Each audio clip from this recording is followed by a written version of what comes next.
The increased use of AI, machine learning, what it can do, how it can make your business be more efficient, how it can make social media be more efficient, how it can make processes be more efficient, day-to-day tasks be more efficient. That's just that simple. It's something that it was important in 2023, is only going to continue to increase in importance, especially as it just becomes more streamlined in everything we do on a day-to-day basis.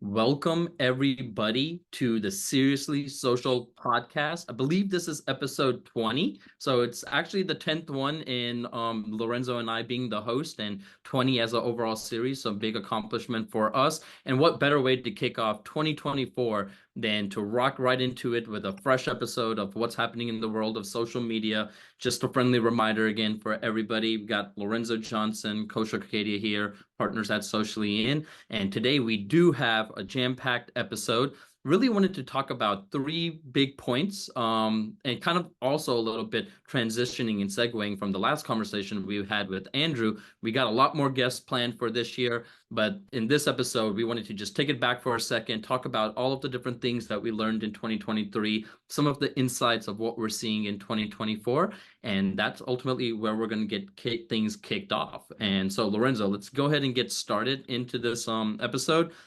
Let's start with 2023. Jam-packed year, a lot of different things. Can't believe it's already 2024. Feels like just yesterday 2023 was kicking off. And a lot of lessons, a lot of good, a lot of bad, a lot of, just learnings. But I think it was a really good year for us at Socially In, and want to talk about some of the things that we learned that's happening in the world of social media marketing that we believe brands and businesses should be aware of. Listen, man, morning. First off, brother, good to see you. You looking sharp over there. I need to get, man, I'll take my gold chain and my gold and my black out for the meeting today. I gotta get my haircut and shit, but other than that, we're Gucci. Too much black and gold gives me too much Saints behavior on this call, actually. So I'm gonna go ahead and tuck that back in. But yeah, man. First off, great to see you again. How good was our last episode with Andrew, man? That man is just a wealth of knowledge. When you talk about everything in that AI, that space and different things like that, man, he just has so much information up there. So definitely look forward to not just getting him back on, but getting some more guests and things. But man, that was such a great way to kick off our year. What do you think? I loved it, right? To be able to, conversation is everything. And that's really what we hope the podcast in general provides people is, yes, value, but hopefully it can spark up a conversation and people can, debate about it or have something come out of it that ultimately does end up being valuable for them. But with Andrew, it was definitely a great experience. We dove deep into the AI. We talked a lot about first party data, which is obviously a big scary thing that's happening for brands today. So what are people doing around that? And just really transitioning into a lot of the things that I think he also learned in 2023 heading into 2024, and what's really going to shape up social media marketing in 2024. So I thought it was a jam-packed episode. If you haven't watched it yet, it was the last episode. Got to. Take a look. But a lot of insight around AI development, and Andrew is definitely what I would say a forefront when it comes to the AI space. Yeah, so just that simple, man. So that's one of the reasons we're going to keep having more and additional guests that are going to keep joining us. That was just a powerhouse episode. So definitely check that out. So getting into 2024 and what we learned in 2023. Social media was all over the place in 2023, man, wasn't it? It's as always, we know the space. It's one of the reasons we love this space is because it is always moving. It's always changing. It's always dynamic and all of those kind of fun and good things. But last year was one of the most interesting years in social media in quite some time, just because just like everything else in the world, the shift, the pace that social media moved at and changed last year, bro, breakneck, man. So breakneck. It's hard. I mean, it's honestly understandable why it's so hard for brands to stay relevant and be relevant with how fast and how quick social media is changing. So I 100% agree. It's crazy. So, y'all, for today, we've broken it down into 10 big lessons that we learned across all of the management of all of our clients, things that we've learned ourselves, and really trying to grow our social media. And some of these lessons are going to be things that are positive, things that we did really well or learned well. Some of these things are things that we did not actually figure out till towards the end. And that's part of what we want this podcast to be, is that this humbling, organic, authentic experience. Because just like us, y'all won't always get everything right. So let's kind of get into it. So I love that, actually. one big, Going right to speak on it is, I feel like a lot of times the stuff that people are putting out, whether it's brands, mentors, influencers, it's always so, fluffy. And then what I mean by fluffy being that people don't like talking about the bad or the problems that they face, and everybody feels like it's always up and to the right. And I think that's what's something really good about our podcast and us being so raw, is we want to share the journey and experience with you. Everything didn't go right at Socially In. There's a lot of things that we messed up on, a lot of things that we learned, but I think that's what really starts to bring the value, is like, you're not going to get things right all the time. Business is about failing the majority of the time and then learning from it. So I really hope that point heading into these 10 lessons really hits for people, because you don't have to get it right. Just be open to sharing what went wrong and helping others learn from that experience. Yeah. But without further ado, let's get into it. Lesson one that we really took away in social media last year is the importance and the rebirth of organic social. 2 years ago, Facebook or Meta became, and a lot of those platforms became pay to play. It was extremely frustrating as an advertiser. People watched their same spin that they had perfected, optimized, got in a good place, just dwindle as far as engagement rates, all of that. And again, a lot of platforms became that pay to play type of platform. It was very frustrating for small businesses and growing businesses. But the good thing that we started to see, and it is absolutely being confirmed this year, the importance and the rise back of organic social, and even specifically to that trend of how what we're calling the TikTokification of platforms, and how that's actually trending, and how that's affecting the importance of organic social. So yeah, what are your thoughts about that? Man, so organic social is the beast of social media in 2024. And it actually, started to take that rise, like you mentioned, in 2023. But we've been seeing it with brands everywhere, whether it's from the actual performance standpoint and the results that it's producing, all the way to where brands are directly coming to us and asking us, like, hey, we need to be better on organic. We want to focus on organic, versus the last few years up to really 2023. Everything was about, like you said, pay to play, paid social, and it still is. Paid social was the way to start to get market penetration and start to get the awareness you're looking for. Now, organic social is much, much more important, and it segues right into what you said, the TikTokification of all of the platforms. And for those people that are like, what are y'all talking about? TikTokification, what does that even mean? Ultimately, what we're saying is the social media platforms got away from the follower scale and shifted to the interest scale. And what I mean by that is, good creative content has a better opportunity to reach than just being able to consistently post. And everybody kind of got the hang of just consistently posting. Everybody got the hang of like, hey, I gotta engage with my community. But I don't think people were paying attention as deep into the creative as they used to. And a big problem with this is, a lot of times your media sits on this side and your creative sits on this side for a lot of big companies, and they don't speak and they don't communicate and they don't talk. And 2024 is really going to be, how can you get your media and your creative team to communicate together? Because good creative content will win. You don't always have to spend the most money to get a bang for your buck. Listen, if you said a lot of different things in there that I think are just super awesome, that I think are very valid and fire points. But one of the biggest things is that the scales are now being tipped to make the playing field a lot more level than what it used to be. And that's what I hope that people heard when you were talking about that, is that now we all, as small business owners, have the true ability to create awesome and dynamic creative campaigns, engaging campaigns that could absolutely turn your social media campaigns around this year. And everybody can do that.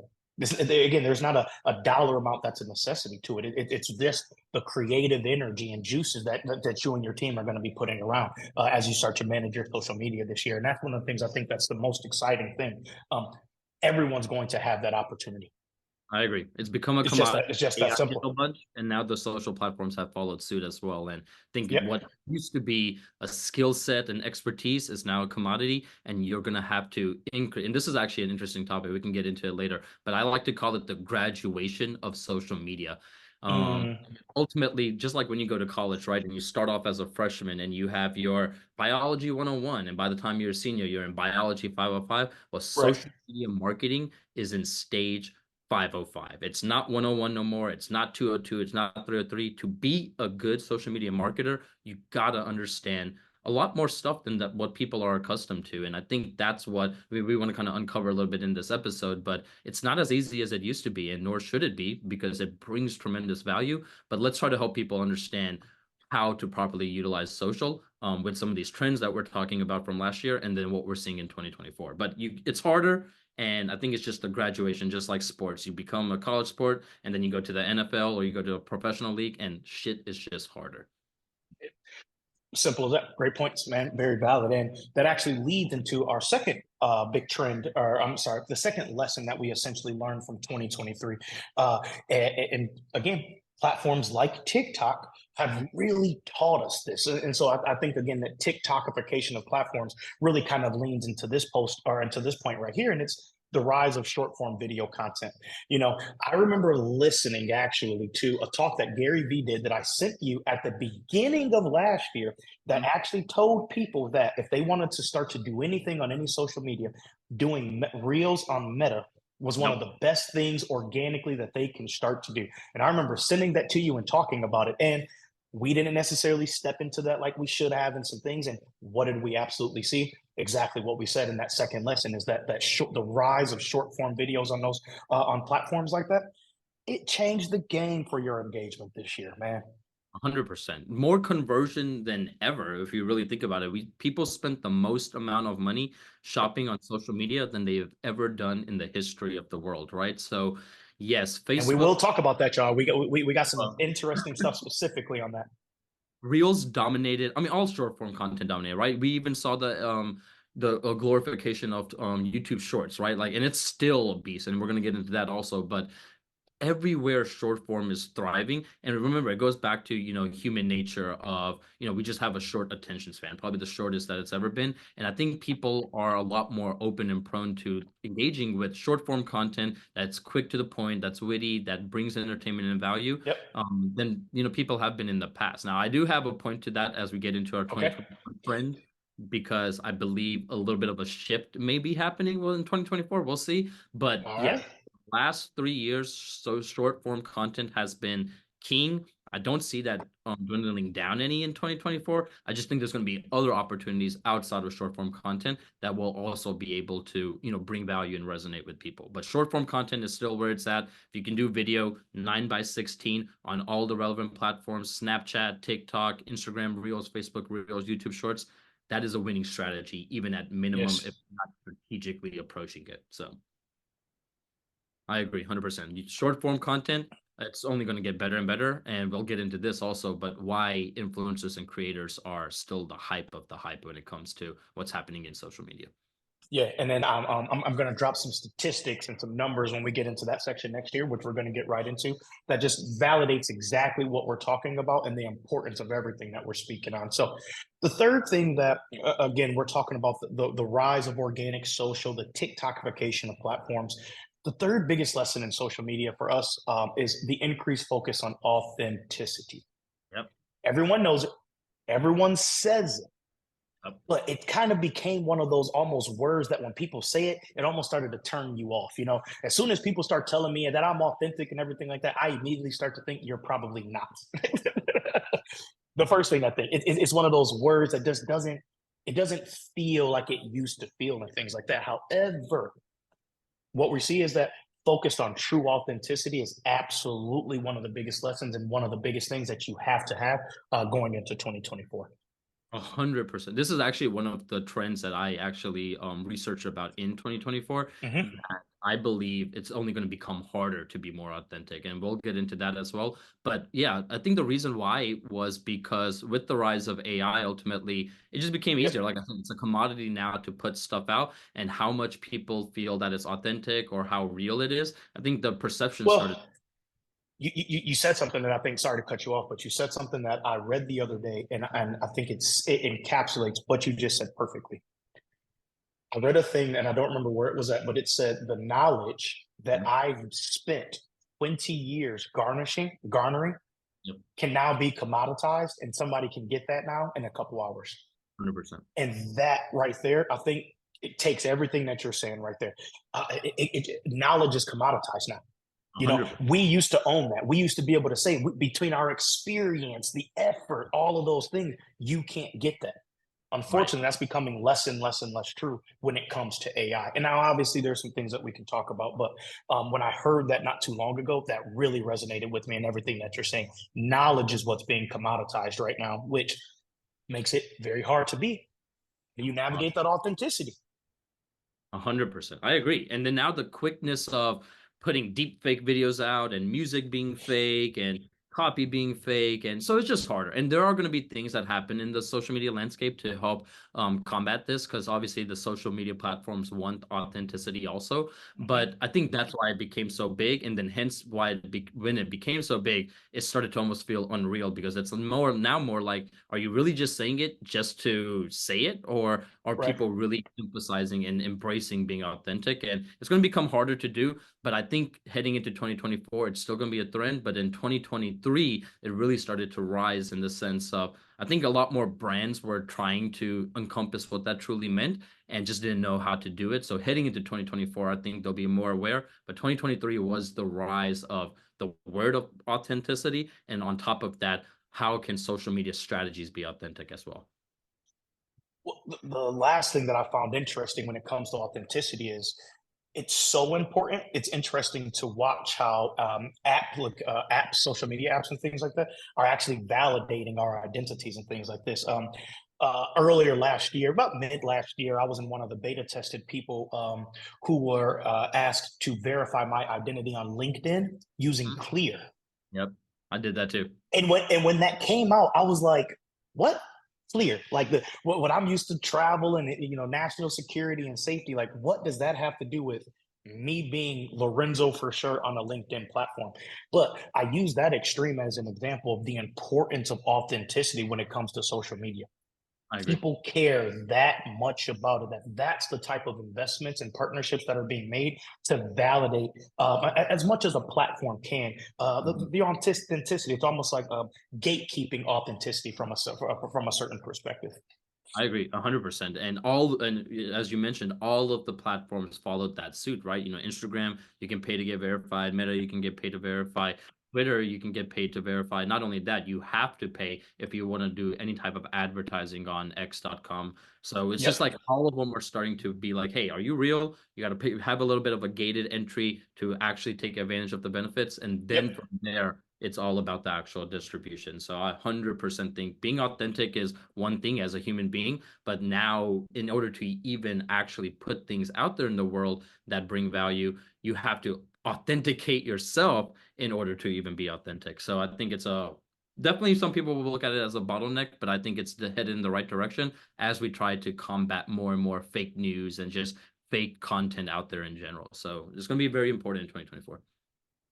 It is, and then there's a kind of a sub point that we also kind of talked about the authenticity and what we've learned, and that's when it comes to the influencer and creator economy also, and the importance of leveraging that. And Mhm. I think there's two things that I learned, and I also thought of some data that I actually was looking up earlier. I think the first thing that I learned is that one of the reasons that influencer and creator economy, the people who saw it really maximized were people who were able to find those micro influencers, those people who, again, you didn't have to have the 30, 40, 50, 60,000, but if you had 10,000 people that were exactly the type of people, those became those really fruitful different opportunities. And then what that created was, again, this rise of this influencer and creator economy, because now I don't have to have 50,000 followers to start to have a type of impact like that. I can curate my own niche of whatever that niche starts to look like, and there's now value in that. Right. Statistically, last year was the highest year that individual let me pull it back up on my notes. Last year was the highest average individual micro influencer account revenue in the history of Instagram. Last year, check this out, on average, accounts with less than 10,000 followers with a minimum of 1,000 earned $1,400 per month on average. Interesting. 1,400. Yeah, and that's a large majority. That's most people. So you're talking about the standard pages and things that we have, 1,400. I mean, you're talking about $17,000 in side income and hustle and whatever we want to talk about or call it right there for 1,000 followers, 2,000 followers and things like that. Like, imagine what those numbers are going to do starting next year, because the idea of this micro audience, this niche audience thing, that's only going to continue to grow.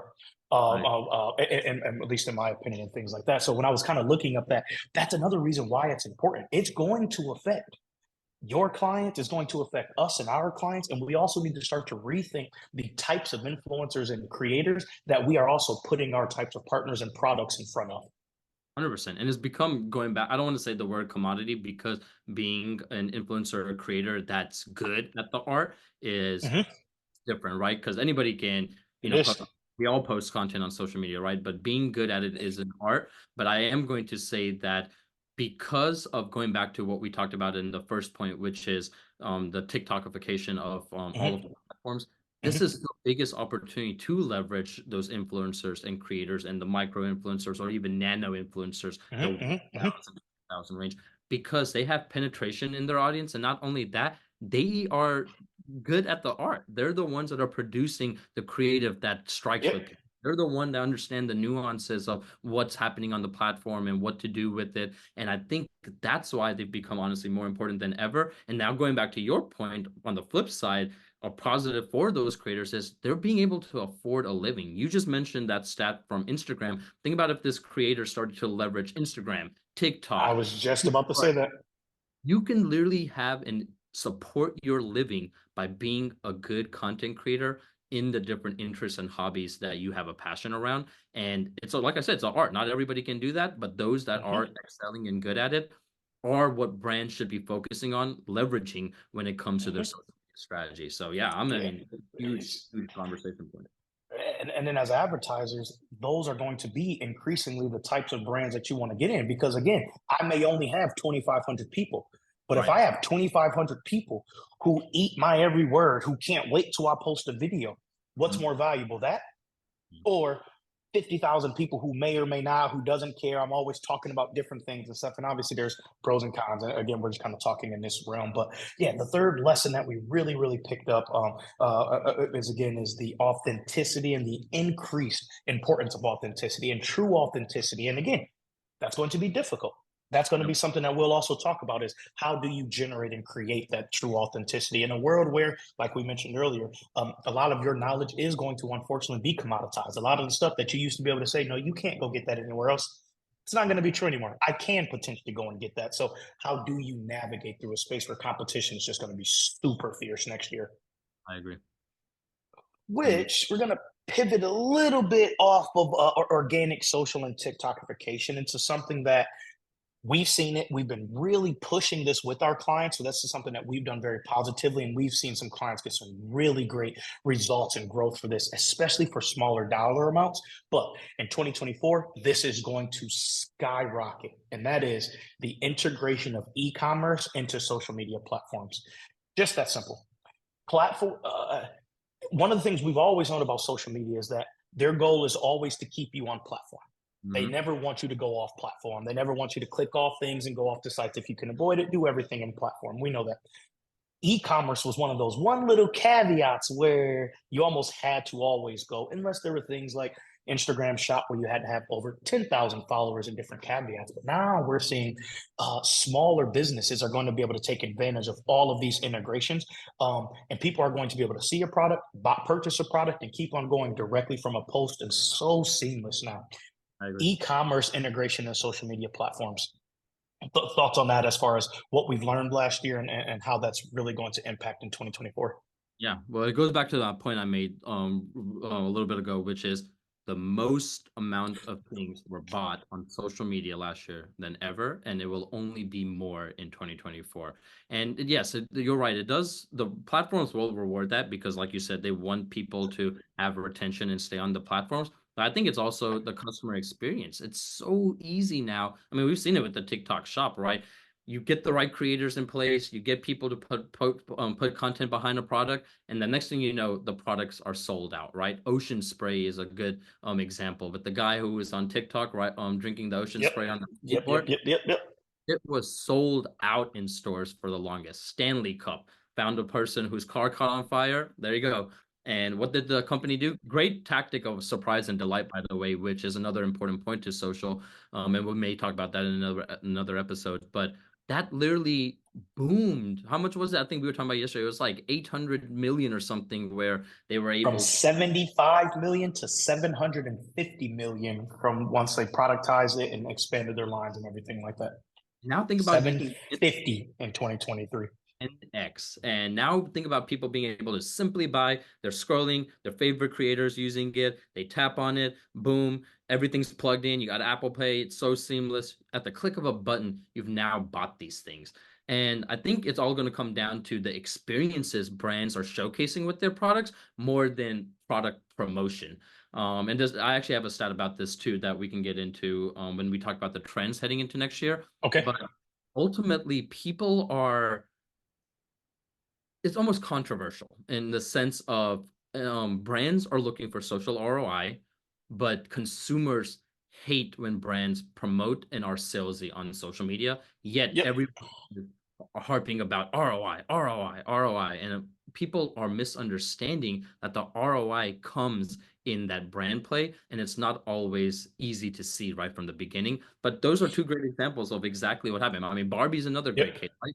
After that Barbie movie, what happened on social? Now everything. You see Pink, the first thing you think about is Barbie in 2024. That's wild, right? So I think it's all about e-commerce and being able to integrate naturally into the platforms where people are in a seamless experience. And I think it's just going to continue to grow and grow. Well, it's funny you brought up all those positive, and I'm actually going to bring up a negative thing that just came up, which supports our last point. And again, about the idea of focusing on that smaller niche audience. So I think everyone might have saw the smokeless fire pit. There's a company that they were promoting a new smokeless fire pit, essentially. They paid an influencer campaign, a significant amount of money for Snoop Dogg to do this campaign where Snoop Dogg announced that he stopped smoking. So as you can imagine, from an awareness standpoint, it immediately went viral. Crazy impressions, crazy all of these different things and stuff like that. However, as of January 15th, a couple of days ago, unfortunately, the CEO of that company mutually agreed to part ways because they got no money and they lost so much money from that. Everything that you're talking about, the connection to an audience, I can go after the person that has the eyes of 3 million people, but do those eyes actually convert? Do those eyes actually want to buy? Do those eyes actually want to purchase? Do those eyes actually connect with my brand values? Or is it just 3 million sets of eyes? Yeah. When it's just 3 million sets of eyes, unfortunately, those are the types of things that you get. You get a lot of money, you get a lot of awareness and branding out of it, but it translates to nothing, which is exactly what you're talking about. And unfortunately, with the economy and things, ROI is a big thing. So if you can at least show me how that's going to translate to future dollars and things like that, unfortunately, it's hard for brands to even have those those types of conversations.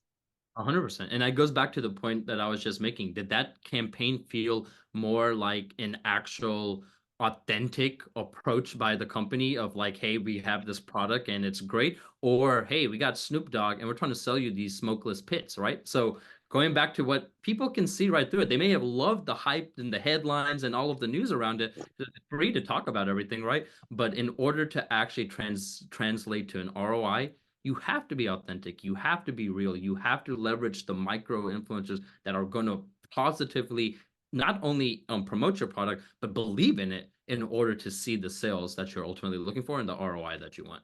Listen, gimmicks don't work like they used to anymore. That was a gimmick. Again, the brands that really want to do well are dispensary brands who want to launch a new line of some papers or something. That's who should be reaching out to Snoop Dogg, not a brand who's like, hey, I know you've built your entire brand around this. What if we do something that actually goes against what you've built your entire career around, just to kind of see what happens? And again, it's those type of thought processes and gimmicks which we really want to get people out of. It's about strategy, true connection, true authentic. Again, I bet if a company was to run a campaign like that with Snoop, I bet a paper campaign, I bet they'd go and sell a bunch of papers. 100%. No questions. It wouldn't even be anything to kind of discuss and talk about. So that's one of the things that's important in that. Let's keep on rocking and rolling. The next fifth one that, and I know you have a very special place with this right here. You're one of the most empathetic people I know in some different in a number of different spaces and stuff like that. And so definitely want to hear your thoughts of the mental health awareness aspect of social media and the impact that it's actually having on our mental health. Yeah. We're now starting to get more research about how it's affecting people and children of a younger age. We're starting to get research about the ability to focus. We're starting to get research as far as eyes and screen time. We're starting to get all of this awareness. I think it's really cool that platforms are actually starting to lean into that and help people do better at their at handling their mental awareness. You know, there's two things that I'm thinking of. One, Instagram has their take a break feature, which I think is super cool. And we can talk about that. But actually, and this isn't necessarily related to social per se, but have you on your iPhone, did you download the new iOS update yet? Yeah, the journal app. The journal app, yeah. I'm like looking at it real quick and I'm like, journal, and it opens up and it gives you all of these different things. To me, that's a really cool, positive direction that social media is stepping into, because again, we know all the negative things and all of that stuff, but I love to see that social media is actually taking a step in an effort to use the resources and tools that they have to help these things. I agree. Now, so, and so this topic, like you mentioned, to me is obviously very, very important because the rise of mental health awareness honestly has been brought upon because of all of the different issues that have also we've been able to shed light on that's happening in the world. Yep. And I think it's a very important topic, of course, right? Because mental health is important. A lot of people face a lot of different things in life that, combats against their mental health. So I'm a big advocate of it. And even here at Socially, we do a lot of different things for our own team when it comes to mental health. Now, on the flip side of it, because I don't knock mental health awareness at all, but I think why it's started to catch as much awareness as it has, it's because we almost act like it's never existed, right? But I think what really has happened is in time, things just became more accessible, right? People complain about social media causes them stress all the time, right? Whether it's you're envious of somebody or you see something that other people have and you want it, or people are talking crap about you. So there's a lot of sensitive subjects, and I think things that do bring people down. But let's not be foreign and say that none of these things were happening in the history of the world. Before, right? 100%. 100%. Things were just more censored, right? It was controlled by the media, by the print, by the TV, and now things are so easily accessible at the swipe of a thumb that ultimately I think it started to cause more awareness around like, hey, people really are suffering mental health issues, and social media is impacting it. Hence why I love Instagram's, take a break feature, because they're really trying to promote like, hey, step away, don't let it consume your life. So I think it is headed in the right direction. I think we're just now a lot more louder about it because it's a lot more, we're a lot more aware of how it's really impacted society as a whole. So it's fascinating, but I think it's a big topic. I love it. I'm a huge advocate of it. I just want people to realize that don't get so harped around mental health awareness because it has always existed. I think we just are now being better at talking about it and being open about what it means to each of us. So Well, I mean, at the end of the day, I think you're speaking about just the sheer societal and cultural change as far as the stigma and the stigmatism that mental health has. As a society, we're just more open to it. My wife is a marriage and families therapist and counselor. She does a lot of different things like that. The rise of platforms like BetterHelp and things like that, where I have more access to these types of opportunities and different things like that. I think we're just seeing a shift in our culture about the importance of it. It's no longer this like thing that's just not discussed or just not talked about. It's okay to talk about those things. There's other people who are going through that.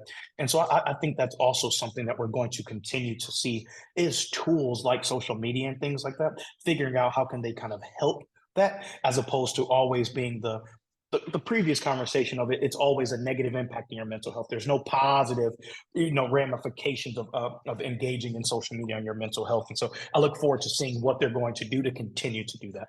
I agree. And people can talk crap about it and say on the flip side, it's like, where do you draw the line between people Right. taking advantage of it? But I think that's what the world's come down to, is it's all about balance, and you can advocate for both sides of the balance, whether it's you're too prone to mental health awareness or you don't think about it at all. And I think at the end of the day, it's all about balance, like it is a lot of things. So it's going to be more important than ever of how brands approach it and talk about it, because it is Yep. more relevant. But I think it's about finding that balance of because like I said, at the end of the line, where are people taking it a little bit too far and in the wrong direction? And I think a lot of the social topics nowadays have that side of the story where you tend to take it too far. So it's all about balance, and Yep. heading into 2024, I think it's so important to at least bring upon the question: how is our balance when it comes to the conversation of mental health awareness? Beautiful. Yeah, it's a big topic. It's gets into those soft types of conversation that are just going to be more important than they used to be. And I'm glad that we're heading in that direction. Same. All right, y'all. Sixth lesson that we really learned. This is something we won't spend too much time on because not only did we talk about it all last year at nauseum, 2024 will spend a good amount of time doing this as well. The increased use of AI, machine learning, what it can do, how it can make your business be more efficient, how it can make social media be more efficient, how it can make processes be more efficient, day-to-day tasks be more efficient. That's just that simple. It's something that it was important in 2023. Is only going to continue to increase in importance, especially as it just becomes more streamlined in everything we do on a day-to-day basis. I was listening to a talk about how Google, for example, and the old way of thinking about Google is becoming obsolete because right now, I ask Google one question. Google gives me an unlimited amount of options that it ranks in sets of 10. Right. I ask ChatGPT that same one question. What does ChatGPT do? ChatGPT answers my question. It doesn't send me 15 different links. I don't have to do research. I don't have to do all of those different things. Right. How is Google now going to respond to that? And they currently are working. They currently are responding. And so we're about to watch even how our Google searches and things like that change. I was actually listening to Andrew. He was giving, I don't know if it was a talk or podcast, but one of the things he was actually talking about in this same space right here is that how is it even going to affect ad placement in the future?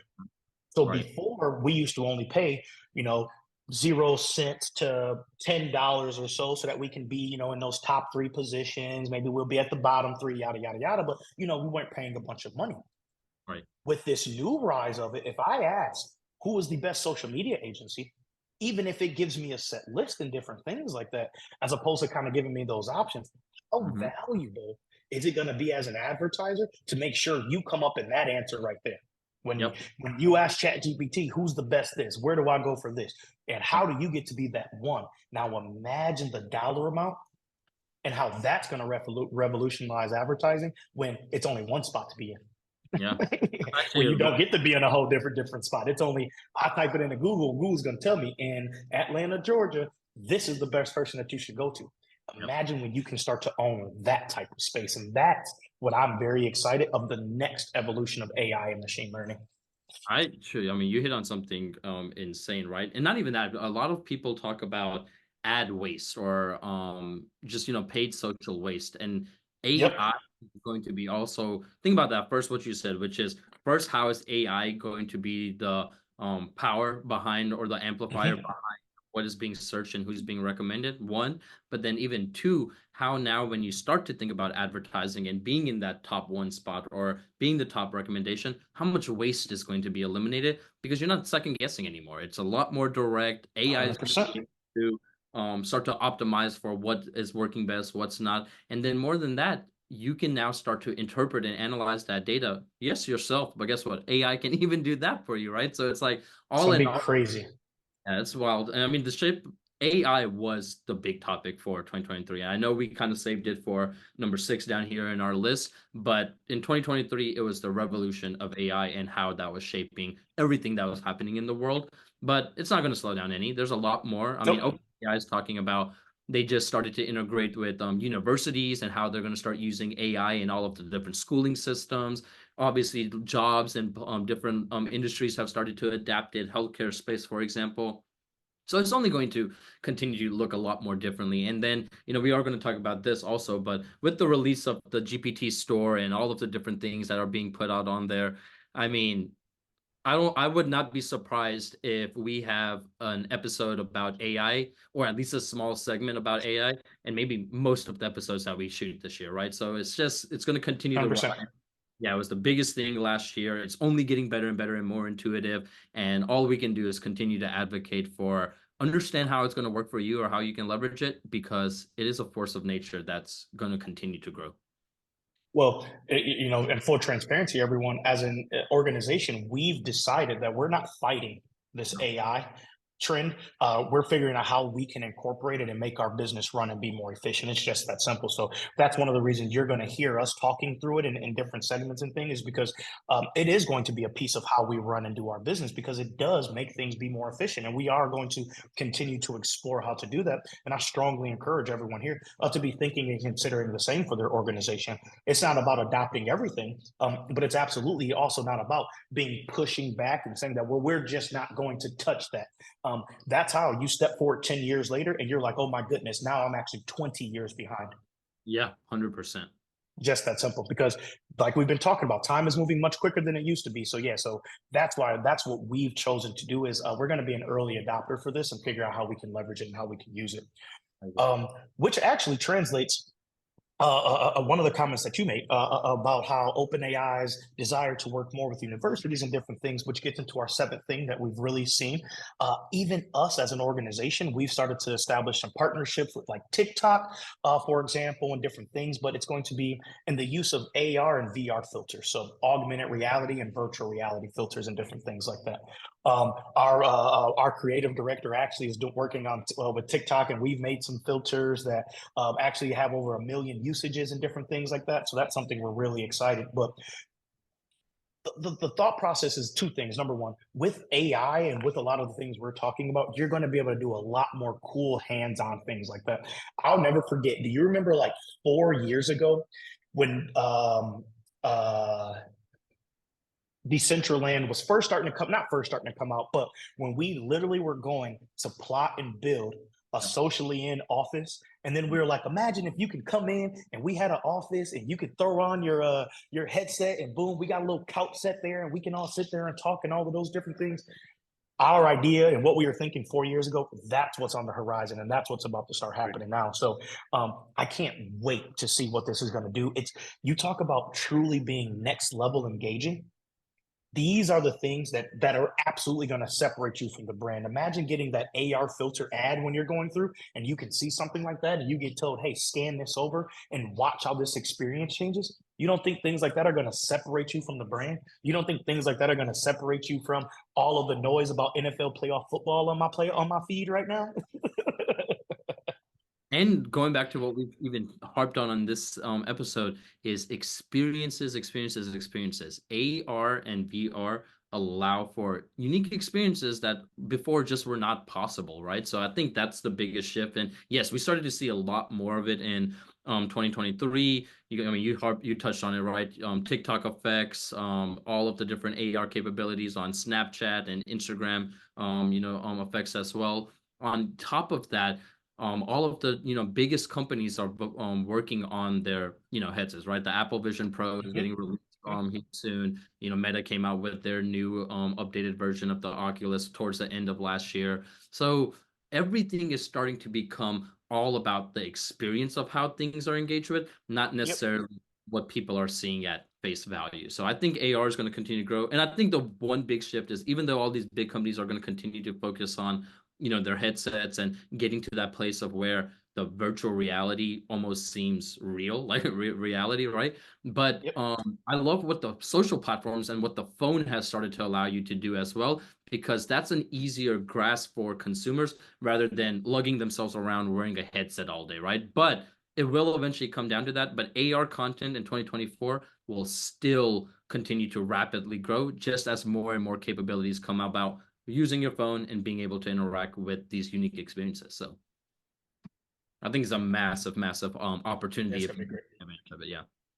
Yeah, and we're definitely going to be taking this to the next level. So you will be hearing more about this, y'all.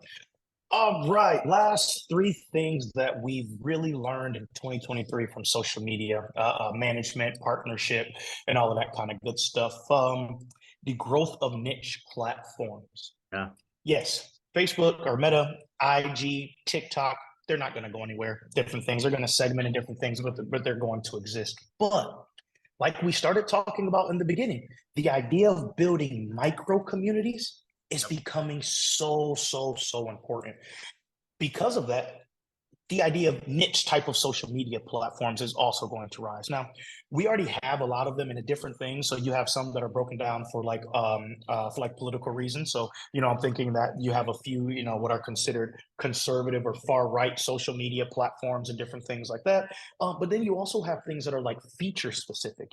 I'm thinking of the launch of like a Be Real.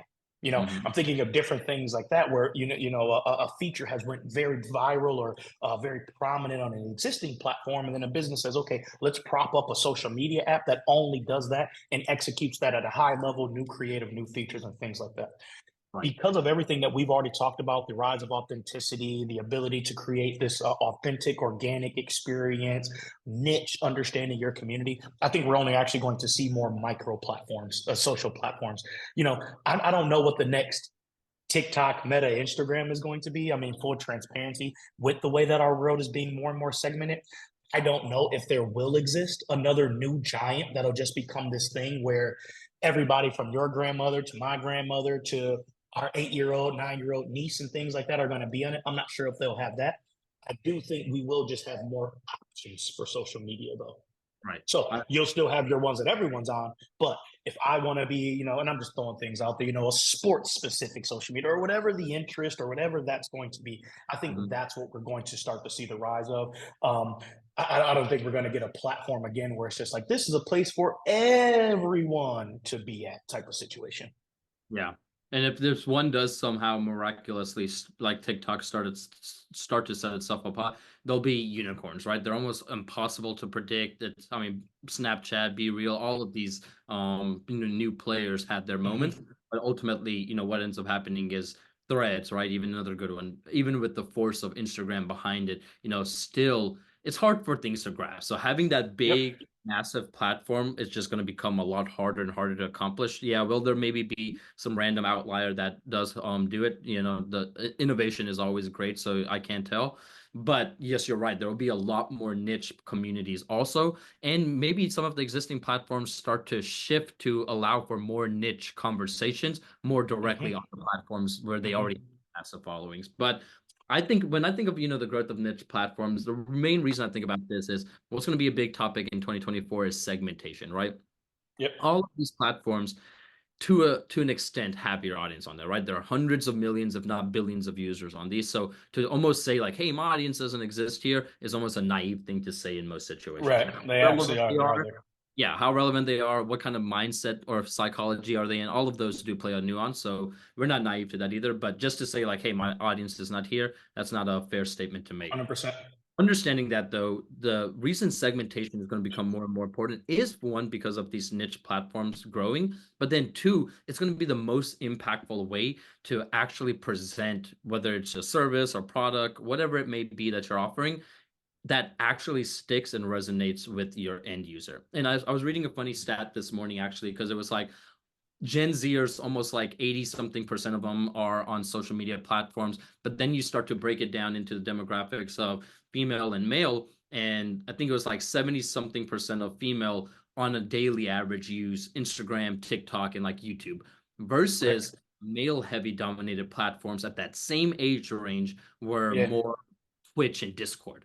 So it's Yep. not that our segments are not relevant on any of them, but really who are the power users, who are the drivers in those communities, who's adapting it and making it a part of their everyday use. Those are the nuances that we have to start to understand with that segmentation. And even going back to that ROI talk, if you're really concerned with ROI, those are the types of things you start to pay attention to because they're going to have the biggest impact on the bottom line, on the KPIs that you're wanting to measure.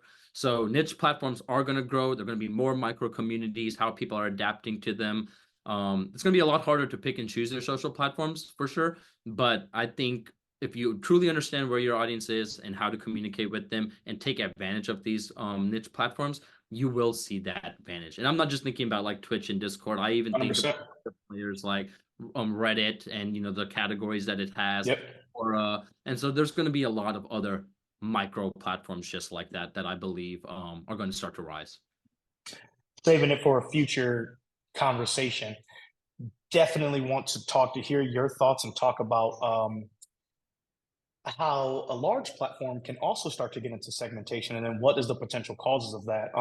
Read a very interesting thread on Twitter, on X this morning, on one of Elon's most recent posts about segmentation and his response to it, and how X is being very widely regarded as now a very, not just segmented, but now it's becoming this platform that people feel is only made for a very segmented type of audience and things like that. And now what are the impacts and ramifications of that going to be when it started off with having such a global and such a prominent reach in different things? But we will continue to have that conversation, because another thing I'm gonna just float out there is I actually think that the next super app or like social media app is probably going to be like a country specific app.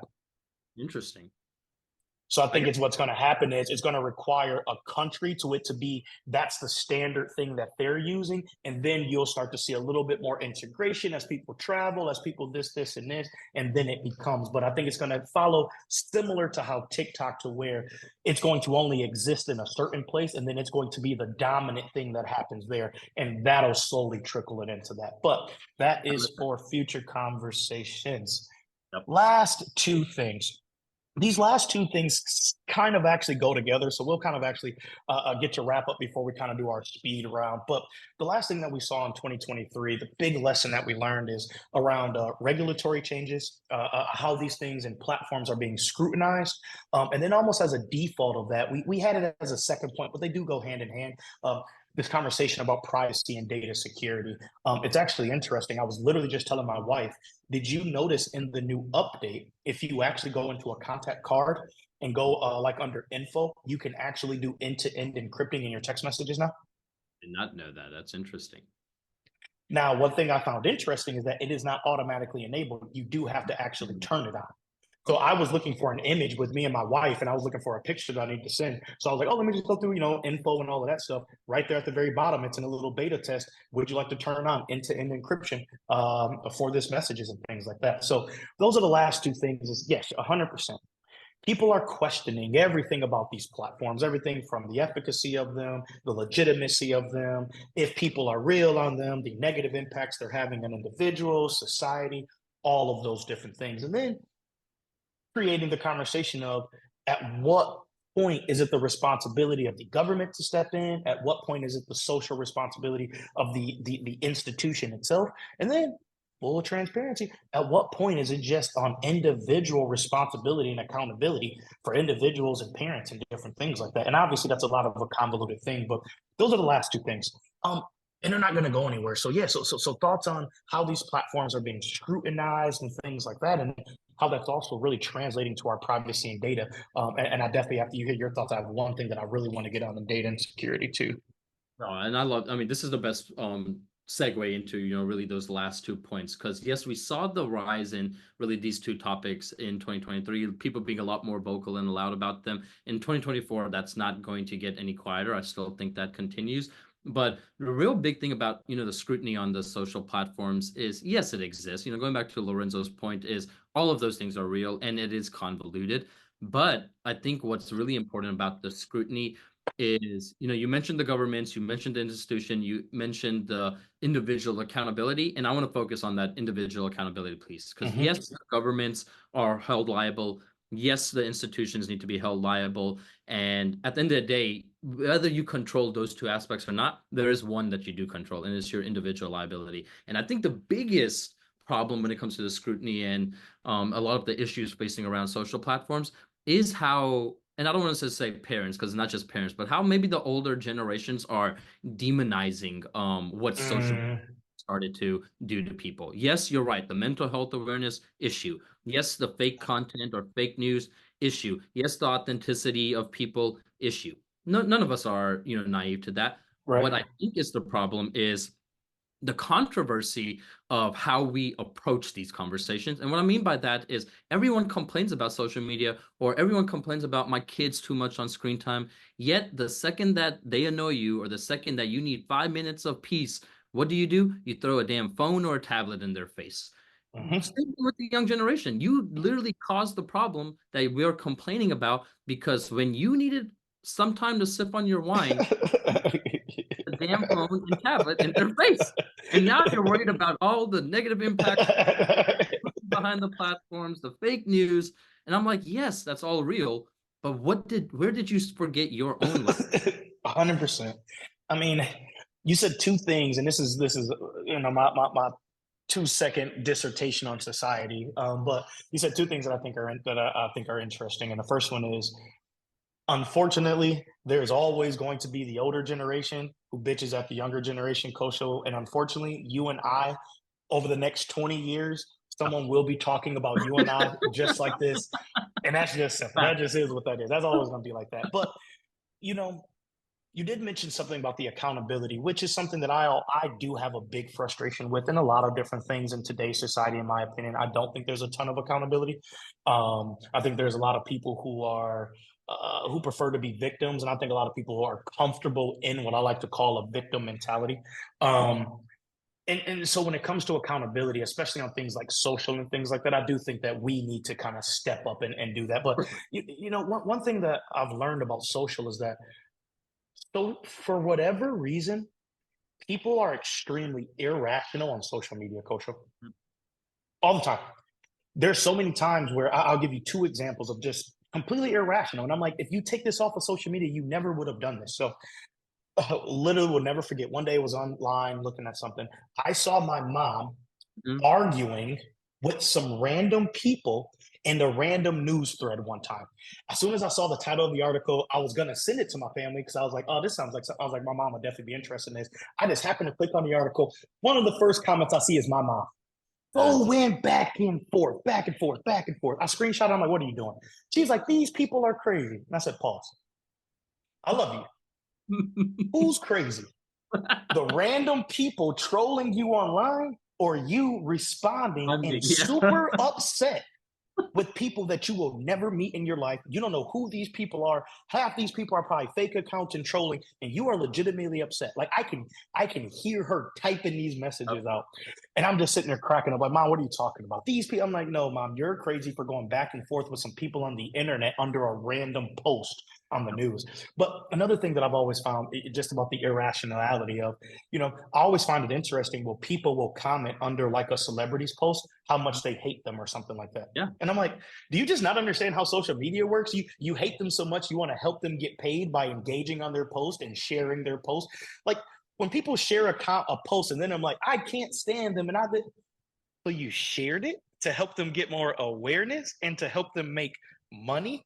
That's how much you hate. I wish people hated me that much, Kosha. Hate me and share and engage with me all day long because you can't stand me, and please hate me that much. So there's just people just act irrational on these platforms, and that's where accountability is always going to be in the fight. That it's just people for whatever reason. We can talk about theories and all of those things, but it's an irrational place, man. I agree. And so everything you said is right. Yeah. Unfortunately, people just don't process things that way on social media. And now that's something we can explore. I don't know the disconnect. Right. But it's people get online and act completely irrational. If you were to say, okay, would you say that to somebody in real life? if I was to be right here, would you say, just little things like that? It's like, so why? What? So, yeah. Or what? Any other thoughts on that? No, I mean, so and all of that, is going back to it is yes, going back to the accountability piece that we want people to be more accountable, but understanding the nature of the social platforms, is it going to change anytime soon? Maybe it gets better, sure, but we're still going to face that. The people who are wanting to be trolls, wanting to bring hate into the conversations, and are irrational to a sense. But kind of pivoting back to really those 2 points. Yes, the governments are going to do what they need to do in their own countries, just like how in the U.S. TikTok was going to be banned for the longest. In India, yes, the platforms themselves are going to do different things like X.com and all of the scrutiny surrounding it between the boycotting of the advertisers and all the different stuff that's happened because of Elon. So yes, each of them will have their own accountability. Yes, will be even more important. But I think if I wanted to harp or focus on any one point from those two, it's what are we doing to think about our own accountability?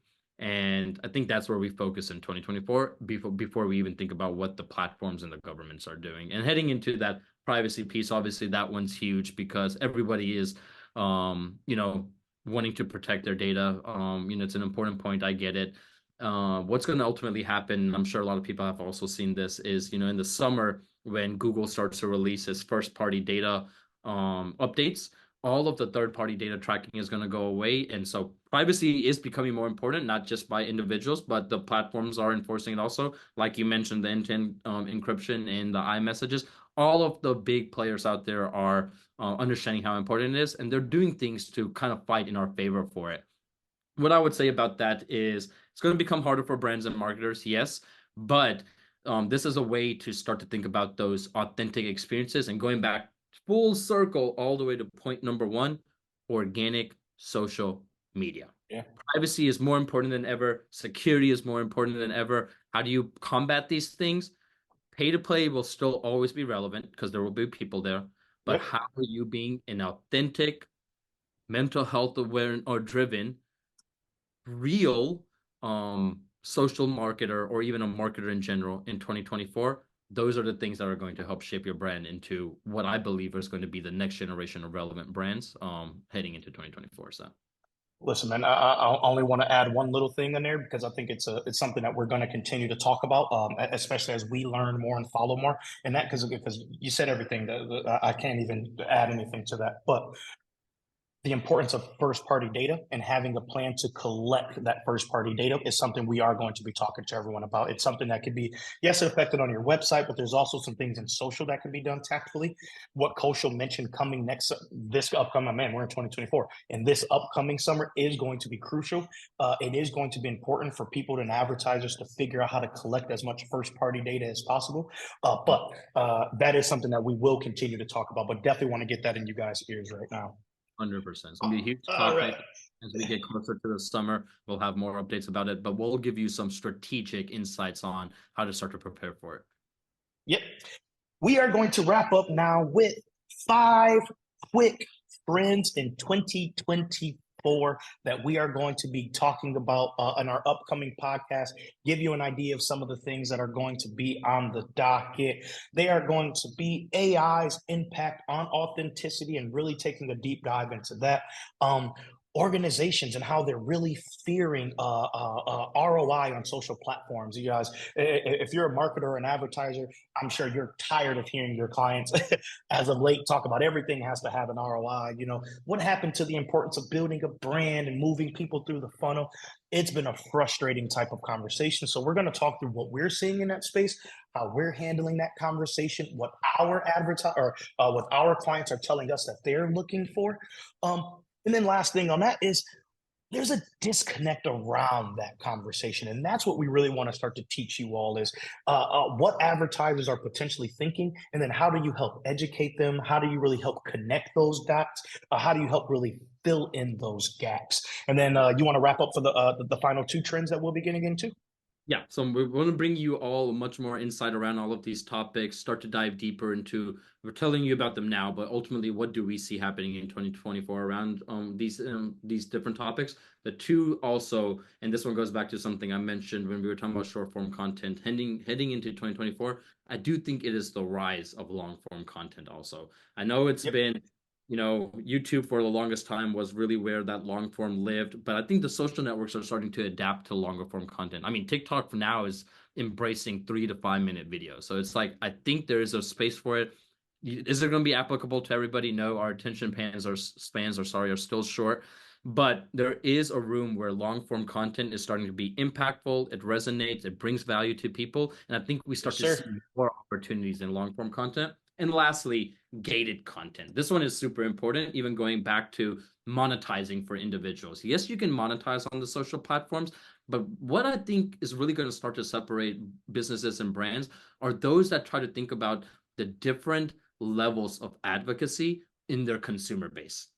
You have people that have never heard about you. You have people that are considering. You have people that have bought. But then even Yep. those people that have bought and are customers have different levels of advocacies. Who's going to return Yep. again? Who's going to continue to keep buy? Who loves it so much that they actually brag and talk about it? I'm saying you're brand advocates. Yep. Exactly. And Yep. what I think is going to be an important tactic heading into 2024 is how our brands and businesses leveraging different gated content for the levels of their subscribers. If you are a true brand advocate and you brag and you talk about the brand all the time, you can win by giving them tailored content Yeah. only applicable for them. Yeah. But I That's a also great would point. think that nobody thinks about the strategy of your different segments of your consumer when it comes to them actually being a customer. And I Yep. think that's one of the more bigger things that we'll talk about in 2024 is the rise of gated content and subscriptions. And X has started to do this. If you are an influencer person and you have those different subscriptions that people Hmm. can do. But we're going to start to see more gated and more, I would Yep. say, private content that's only accessible if you're willing to pay at the end of the day. So Or take whatever that next step is. Yeah. No. that whatever that next step is. Yeah. Yeah. So listen, y'all, as y'all can tell, we got a lot of stuff fired up for this year. Appreciate y'all support in 2023. Again, we're always looking for feedback, how we can do better. Are there any topics that y'all are like, you have to make sure you talk about? Send us a DM, send us a message, y'all. This is Lorenzo and Kosho here with Socially In, signing off, and can't wait till next time, everybody. Thanks, everybody. Like, subscribe, comment, share. We appreciate you all. Yeah. Till next week, brother. Thank you. Peace.